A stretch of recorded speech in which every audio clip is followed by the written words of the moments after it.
It's daytime! You can call me Buster, and welcome to the beginning of a brand new series in one of my all-time favorite games, Rollercoaster Tycoon 2.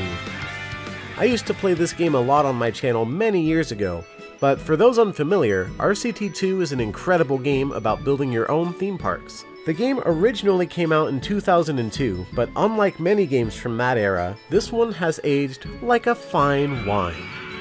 Especially considering things such as community-maintained mods of the game like OpenRCT2, which brings the game into the modern era and adds loads of amazing new features, including online multiplayer, bug fixes, quality of life changes, cheats, and most recently, an entirely new save format, which allows you to build parks that are so much bigger and better than was ever possible before. Today, we'll be starting on a brand new Megapark that takes advantage of these newly raised limits in every way imaginable, starting with the fact that it's really bonkers huge! As you can see, I've prepared ample space for building anything we'd like to our heart's content. I've also prepared another entrance on the other side of the park, just in case I ever want to use it. More than likely, I'll just use that portion of the park for future live streams or something, and hope that the guests don't become hopelessly lost trying to find a ride that's all the way on the other side of the park.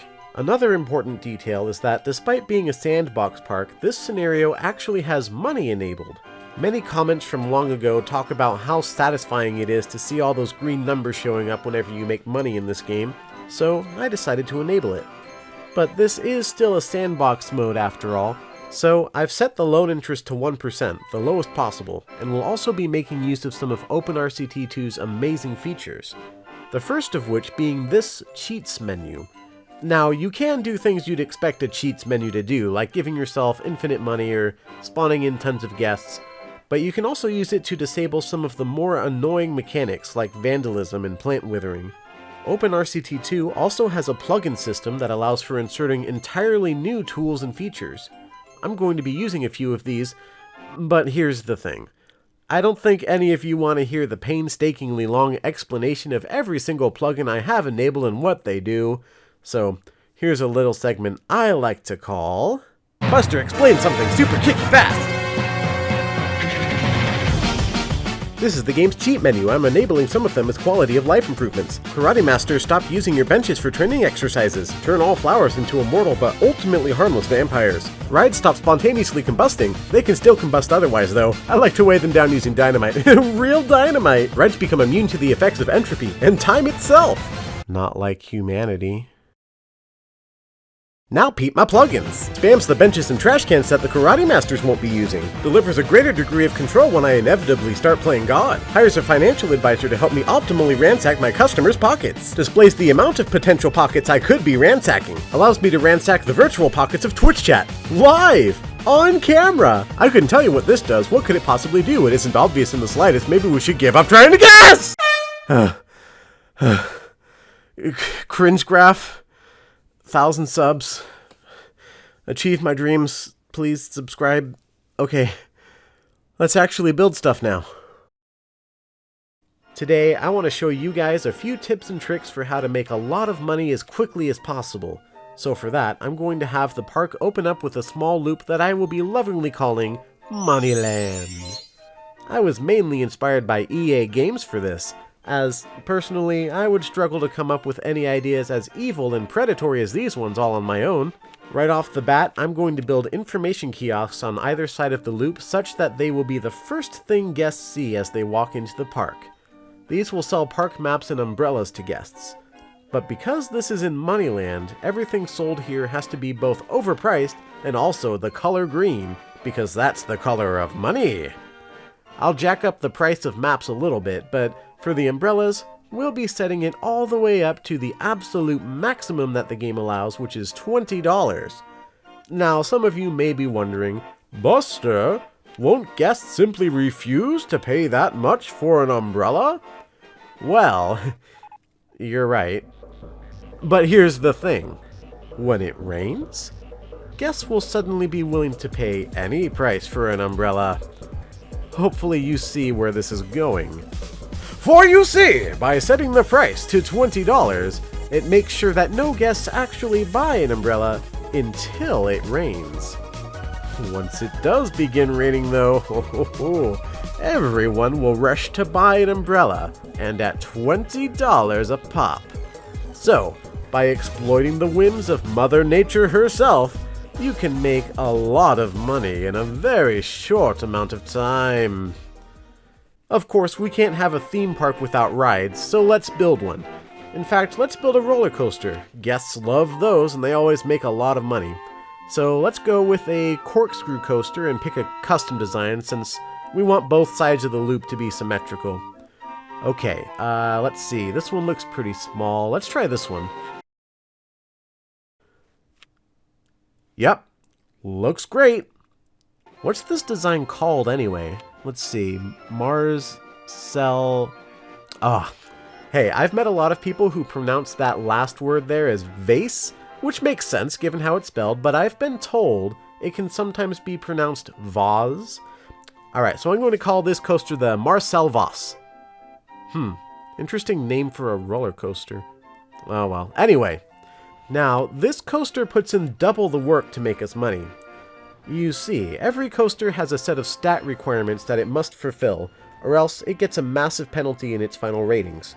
However, for the corkscrew coaster, all of these requirements are ignored so long as it has at least one inversion. So all we need to do is build a single half corkscrew, then set the coaster to launched mode and select the slowest launch speed so that it doesn't derail. With this alone, guests are bewilderingly willing to pay upwards of $7 for this approximately 3-second ride. But that's not all, for you see, I've added an on-ride photo section to the end. Now you may be thinking, but Buster, the train doesn't even go onto that piece of track. Bravo, fair viewer, for again you are correct. But you see, it doesn't matter, because the simple fact that the photo section exists makes it so that we can sell on-ride photos. And of course, because this is Moneyland, we'll jack up the prices to nigh unreasonable heights.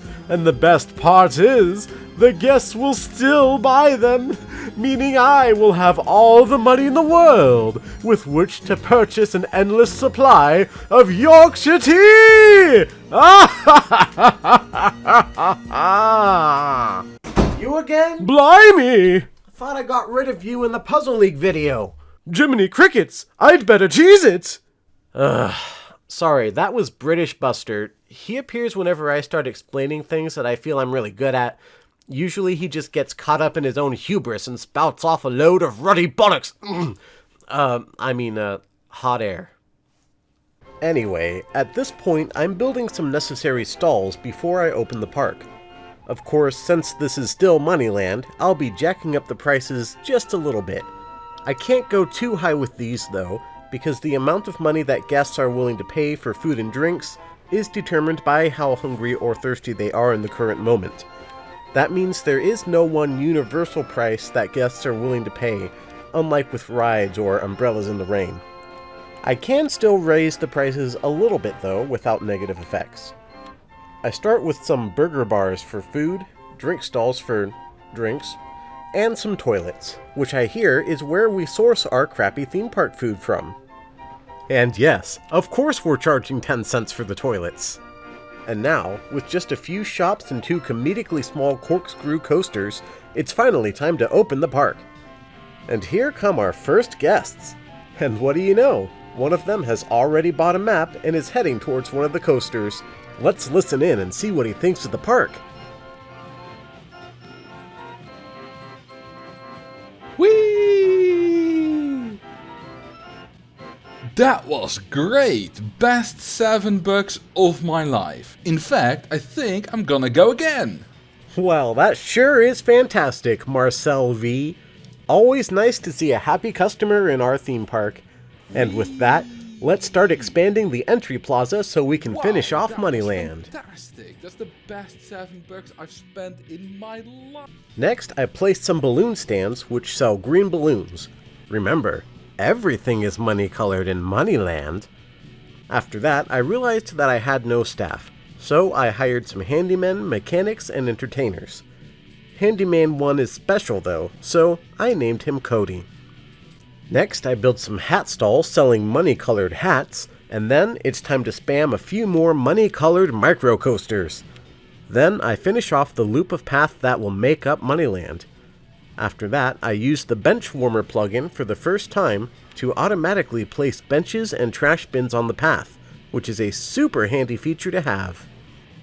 Now, the only thing left to do is to spam stalls selling overpriced products all over the place. Souvenirs, sunglasses, t-shirts, all colored green where I can help it. But then, I had another idea. Surely there would be some guests who would prefer not to pass through the Plaza of Profits. After all, it'll be plastered with annoying and obtrusive ads. Introducing the Moneyland Season Pass! That's right, by buying a season pass, guests can now enter the park without having to sit through all of those pesky ads. Of course, they will still need to leave the park via Moneyland, and that's just no good at all, is it? Well, that's where the Moneyland Season Pass 2 comes in. For a completely separate and unrelated fee, guests may exit the park without going through Moneyland. And of course, as the names suggest, these passes only last for one season, meaning you'll need to buy both of them 4 times a year for a grand total of 8 season passes per year just to skip the ads at the beginning of the theme park. Now that the season passes were set up, I continued placing various shops, but the whole thing still felt just a bit empty. I figured some nice flower beds would look good in these empty spaces. Of course, the question is, what color should they be? Well, obviously they should be green and yellow, which represent the colors of money and gold. In the middle of this, I begin building the path out of Moneyland, using a trick with the fences to separate the paths. And finally, it's time to place the ads. We have an ad for the Season Pass. We have a sponsorship by NordVPN, a sponsorship by Raid Shadow Legends, and a sponsorship by Manscaped. Why, soon we may even land deals with Audible, World of Tanks, and Dashlane. Finally, it's time to build just a few stalls on the path outside of Moneyland. I could have waited to do this, but I had to make sure that the guests who bought season passes had at least some content to look forward to. Not to worry, I'm sure plenty of people will buy them anyway, and then shamelessly defend their purchases on Reddit. And there you have it. With just a few easy steps, we've created an entry plaza designed to fleece guests of as much of their hard-earned cash as humanly possible.